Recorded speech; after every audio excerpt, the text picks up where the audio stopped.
Masalah keuangan kebanyakan orang bukan karena mereka kurang uang, tapi karena mereka nggak pernah benar-benar ngerti cara mainnya. Kedengarannya kasar ya, tapi coba jujur deh. Kalau tiba-tiba kamu dikasih uang 100 juta hari ini, kira-kira 1 tahun lagi masih ada nggak? Atau hilang pelan-pelan tanpa kamu sadar? Banyak orang mikir, kalau gue punya uang lebih banyak, hidup gue pasti beres. Padahal kenyataannya, banyak orang yang gajinya naik, tapi hidupnya tetap sama. Kenapa? Karena masalahnya bukan di jumlah uang.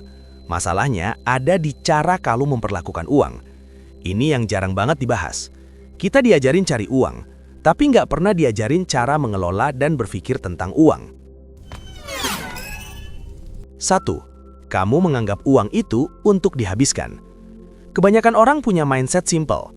Dapat uang, habiskan, ulang lagi bulan depan. Kayak hidup cuma riset tiap tanggal gajian. Contohnya, baru gajian langsung beli barang yang udah di wishlist, traktir sana-sini, atau upgrade gaya hidup.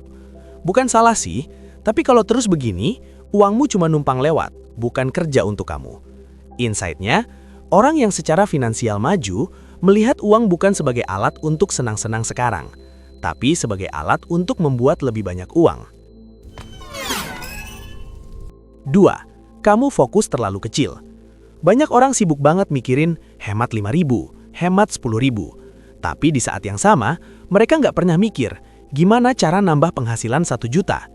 Ini kayak kamu sibuk nututin bocor kecil di ember, tapi nggak sadar ada lubang gede di bawahnya.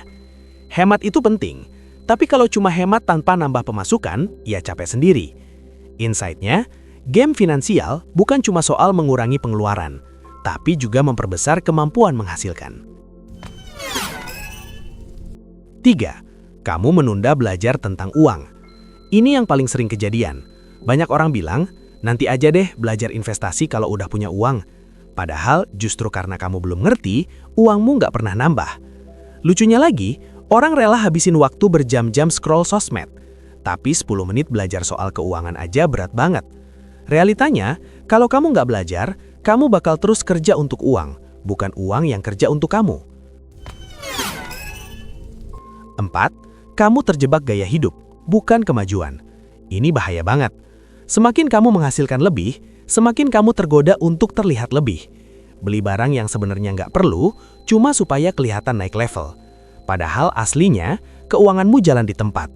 Ini namanya kelihatan kaya, tapi sebenarnya rapuh. Insight-nya, orang yang benar-benar maju secara finansial seringkali justru terlihat biasa saja, karena mereka lebih fokus membangun daripada pamer. Sekarang bagian yang mungkin agak nggak enak didengar. Masalah keuangan kamu kemungkinan besar bukan karena keadaan, tapi karena kebiasaan, karena cara kamu berpikir, karena keputusan kecil yang kamu ulang setiap hari.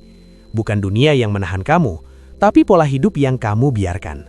Dan ini yang pahit, selama mindset kamu nggak berubah, berapapun uang yang kamu dapat akan selalu terasa kurang. Kabar baiknya, ini semua bisa berubah. Kamu nggak perlu langsung jadi ahli keuangan, nggak perlu langsung kaya. Kamu cuma perlu mulai sadar, mulai mikir beda, mulai memperlakukan uang dengan cara yang lebih cerdas. Karena pada akhirnya, bukan seberapa banyak uang yang kamu punya, tapi seberapa baik kamu mengelolanya. Kalau kamu ngerasa ini kena banget, coba tulis di komentar, gue harus mulai berubah. Dan kalau kamu suka konten kayak gini, yang ngebuka cara pikir, jangan lupa subscribe. Karena kadang yang kamu butuhkan bukan lebih banyak uang, tapi cara mikir yang baru.